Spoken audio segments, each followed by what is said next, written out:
Oi, gente, tudo bem? Olha, nós temos uma conversa importante hoje com você, uma conversa que certamente vai ser importante também para o seu desenvolvimento cristão, para a sua família, para a sua comunidade, porque é sobre a campanha da fraternidade deste ano, que é sobre fraternidade e moradia. Ele veio morar entre nós. E a nossa conversa é com o padre Elias Jordan. Padre Elias, muito obrigado por aceitar o nosso convite. Tudo em paz? Tudo na Santa Paz, Padre João Carlos. É uma alegria receber esse convite para a gente conversar um pouquinho sobre essa proposta tão importante. E você continua à frente das campanhas na sua diocese, em Nazaré? Isso, já estamos somando 4 anos de atividade frente às campanhas da igreja na nossa diocese, já com uma equipe bem organizada, bem estruturada e produtiva. Naturalmente, uma campanha precisa ser bem preparada antes, né? Como é que é feito mais ou menos na diocese do regional? Perfeitamente. Então, o ano que precede a campanha da fraternidade, nós temos um encontro em nível de Nordeste 2, onde temos representações das várias dioceses do regional, nos preparando para então trazermos essa proposta e aplicá-la na diocese, cada um na sua diocese.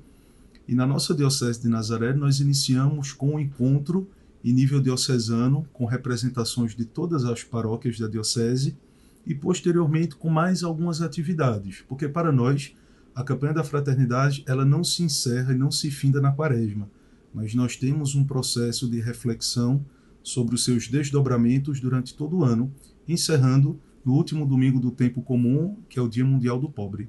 Bem interessante. E me diga, há sempre alguma polêmica, porque a campanha da fraternidade acontece na quaresma, o tempo forte, né? Inclusive na quarta-feira de cinzas nós fazemos lançamento. Esse ano, a nível nacional, houve muitas manifestações bonitas nas dioceses. Como é que casa a campanha com a quaresma? Vamos lá. Em princípio, essa temática ela é um pouco talvez indigesta para algumas pessoas que porventura pensam que a campanha da fraternidade ela fere ou diminui em algum sentido, em algum aspecto, a campanha da fraternidade. Mas é justamente o contrário.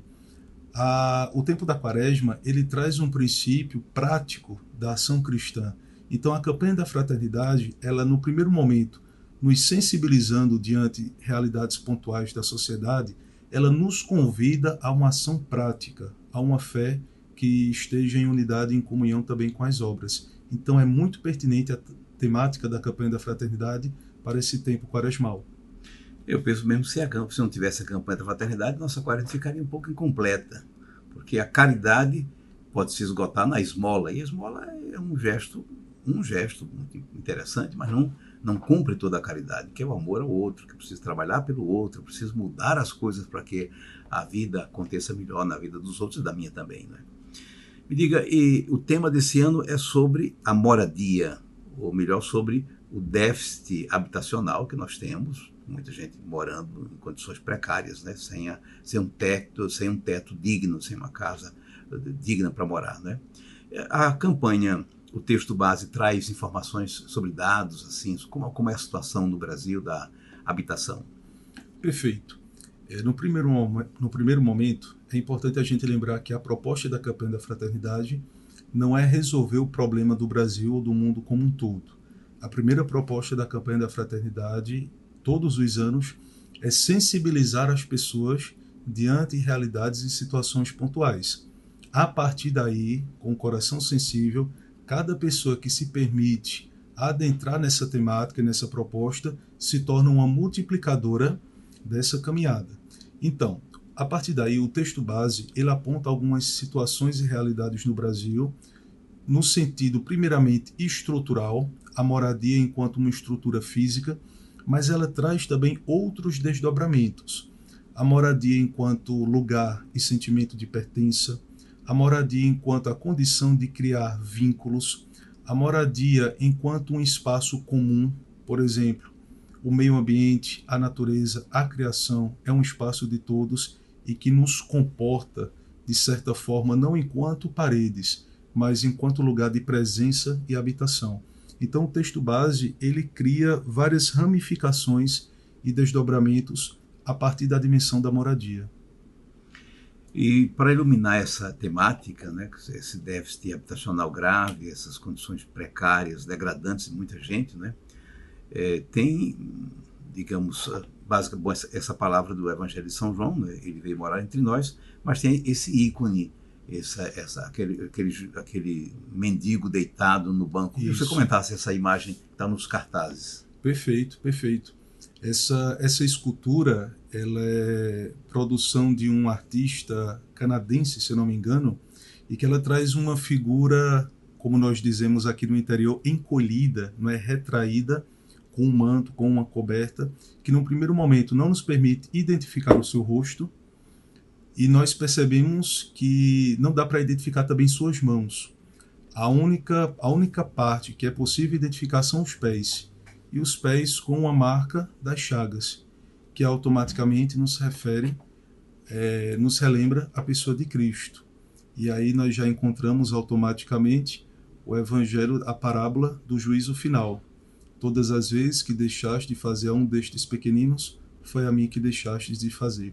E é interessante que nessa escultura há um pequeno espaço ao lado dos pés, que poderíamos até dizer que é um espaço propício para cada um de nós, para nos colocarmos ali ao lado daquela figura. É um espaço para sentar, digamos. Exato, perfeito. E é um espaço que, colocando-nos, nos inserindo naquele espaço, naquele local, nós automaticamente não nos tornamos indiferentes àquela figura e às diversas figuras que remontam ao Cristo em sua paixão. E o texto base da campanha, que oferece uma reflexão de conjunto, uma visão da realidade, uma iluminação e também sugestões concretas para a operacionalização, diz, me parece dizer, alguma coisa também sobre que causas, né? O que tem causado essa falta de moradia digna para tanta gente, para milhões de brasileiros. Então, o texto base ele apresenta diversas situações e condições, digamos, atípicas, mas que em alguns momentos específicos da história, elas foram se desdobrando até o ponto que comprometeram a dimensão da moradia. Por exemplo, a gente pode identificar, fazer um recorte entre 1940, 1960 até os anos 2000, e nós identificamos um alto índice de imigração. Algumas pessoas saíram dos interiores dos estados e migravam, por exemplo, para as grandes capitais, Rio de Janeiro e São Paulo, buscando melhores condições de trabalho, e nós sabemos, a partir das realidades que nós encontramos, para trazerem recursos para os familiares que ficaram no interior. Ou seja, houve um crescimento demográfico e populacional nas grandes cidades, o que, por sua vez, compromete também algumas buscas e algumas políticas públicas, porque uma coisa é nós apresentarmos uma solução e uma proposta para um pequeno número de pessoas. Agora, quando esse número ele cresce de forma exponencial, fica um pouco mais difícil a gente lidar com essas realidades, pela escassez de elementos, por políticas públicas que nem sempre, de fato, são aplicadas, pela alternância de governos, ou seja, diante de um novo governo, pode ser que em algum momento ele comprometa um projeto iniciado pelo seu predecessor. Então, há algumas situações nesse âmbito. Isso. Públicas, né, que não são de um governo, né, são do Estado, né? Perfeito. Precisa cuidar assim da habitação, tem metas, então quem vem vai cuidar disso, não vai inventar outras coisas, né? Ou não vai cortar isso, né? Exato. Por alguma razão. Mas me diga, eu li que é uma reflexão interessante, porque a campanha visa a conscientização dos cristãos, da sociedade, para uma sensibilidade em relação a essa problemática que não se resolve com uma campanha só, não é? Digamos assim, uma campanha, vamos fazer uma casa, também é um gesto interessante. Sim. Precisa muito mais do que isso, né? E lá se diz que é preciso mudar uma mentalidade que torna a moradia um objeto de especulação, né? De ganhar dinheiro, enquanto a moradia é um direito básico humano, né? Precisaria mudar essa mentalidade. Perfeito, porque a moradia ela é a porta de entrada para os diversos direitos de cada cidadão, de cada pessoa, porque a moradia ela implica automaticamente uma referência. Então, a falta de moradia ela torna o indivíduo, o cidadão, quase que como indigente. Então, aonde recorrer, onde localizá-lo, como nós podemos, de fato, ser uma presença, uma assistência, chegar junto. Então, a moradia, ela permite justamente esse conhecimento, essa identidade e, por sua vez, todos os direitos que são prerrogativas da Constituição. Mas se não há moradia, é difícil uma referência. E não é só um problema dos governos, né? É um problema da sociedade no geral, que houve essa migração grande do campo para a cidade. As cidades cresceram as periferias sem a devida assistência e estrutura, né? Perfeito. A casa não é só casa, mas tem uma casa, mas precisa ter água, precisa ter luz, precisa ter transporte. Não é? Exato. E a dimensão da casa, da moradia também, enquanto dimensão de vínculos, né? O texto base da campanha da fraternidade, ele traz ali um recorte sobre o desenvolvimento das crianças e dos adolescentes em ambientes conflituosos. Então há essa dimensão também de um lar sadio, de harmonia, de fraternidade, de unidade. Então a gente fala da casa, da moradia enquanto estrutura, mas a gente fala também dos vínculos que sobre ela se desenvolvem. Né? A gente fala também, e isso já é um enxerto, se assim pudermos dizer, do Sínodo dos Bispos, a perspectiva da teologia da mesa. Então, uma casa, um lar no qual a família se reúne em torno da mesa, cria vínculos, toma decisões, partilha o fruto do suor e do trabalho. Então, há uma teologia por trás dessa proposta também. Então não precisa ser uma casa luxuosa, mas precisa ser uma casa decente, Exato. Tem um lugar para comer juntos, tenha uma certa segurança, né? Perfeito. Todo mundo tem direito a isso, né? E a campanha prevê que dicas, que orientações para a ação estão previstas? Vamos lá. Em princípio, nós já podemos identificar algumas propostas, tanto em nível estadual quanto também nacional. Por exemplo, há alguns anos, se não me falha a memória, 2021 a 2022, nós aqui no Brasil, inclusive em Pernambuco, sediamos o Congresso Eucarístico Nacional, que deixou como um belíssimo fruto a Casa do Pão, né, que traz uma proposta de um cuidado integral. Então as pessoas, os moradores de rua, claro que não de toda Recife, mas de alguns bairros próximos à Casa do Pão, eles recebem um cuidado, uma assistência, uma visibilidade e também um processo, por que não dizer, de reeducação de alguns elementos, de algumas situações, de alguns valores que de fato pelos quais eles são acobertados, né? Os moradores de rua, só relembrando, eles têm direito a refeições, eles têm um ambiente para descanso, para tomar um banho, para lavar suas roupas. Então, a dimensão da moradia e desses projetos do agir na prática, eles já vão sendo apresentados, dando sinais em algumas situações, em alguns âmbitos. A Casa do Pão é um grande exemplo que nós temos dessa dimensão prática.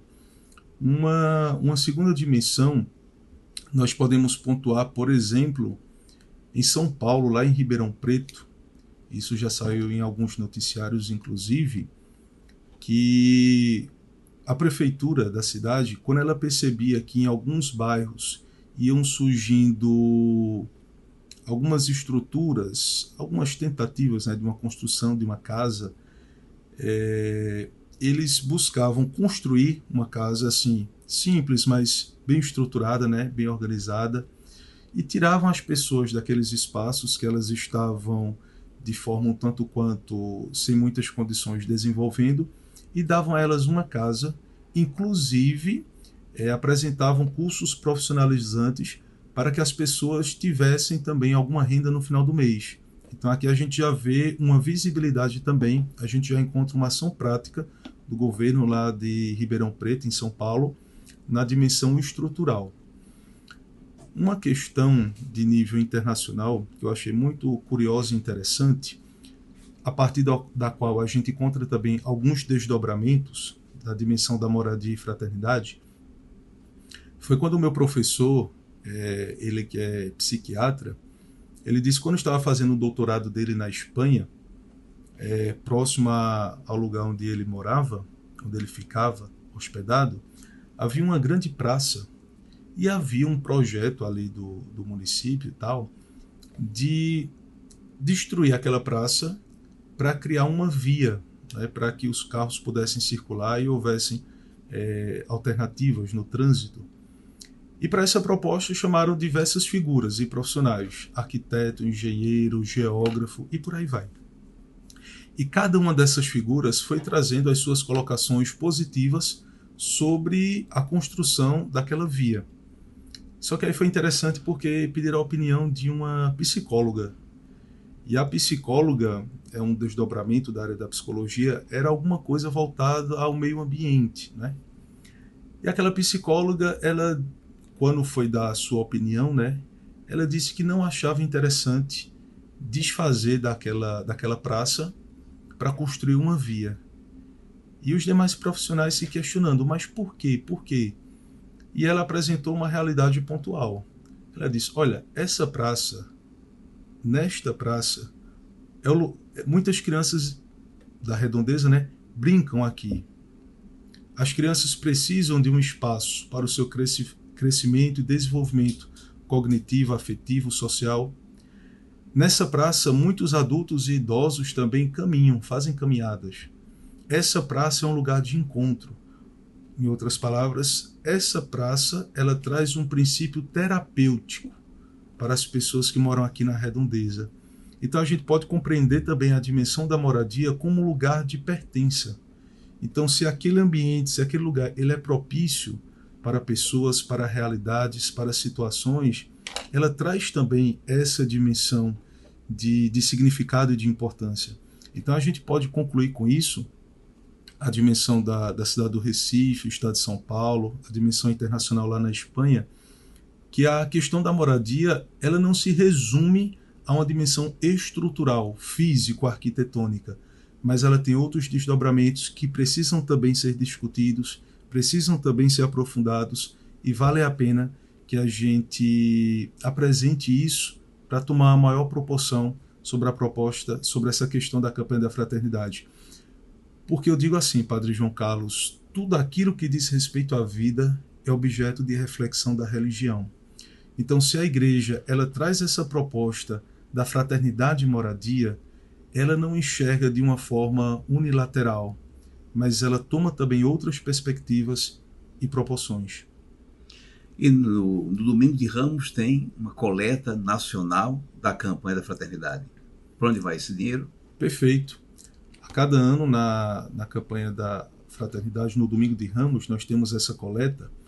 Então a igreja ela reúne as coletas de todas as celebrações do final de semana correspondente ao domingo de Ramos e ela direciona 60% fica em cada diocese para trabalhos, atividades e propostas de cunho social e 40% vai para o Fundo Nacional de Solidariedade, organizado e gerido pela CNBB para propostas de uma maior amplitude na Igreja do Brasil. Projetos que possam apresentar em qualquer lugar do Brasil, isso, né? Isso. Em relação a esse tema da moradia. Perfeito. Gente, muito obrigado, padre. Nós conversamos com o padre Elias Jordan, da Diocese de Nazaré, e ele que é encarregado lá na Diocese, coordenador das campanhas, sabendo tudo sobre a campanha de fraternidade. Obrigado, padre. Uma alegria, Padre João Carlos. Um grande abraço.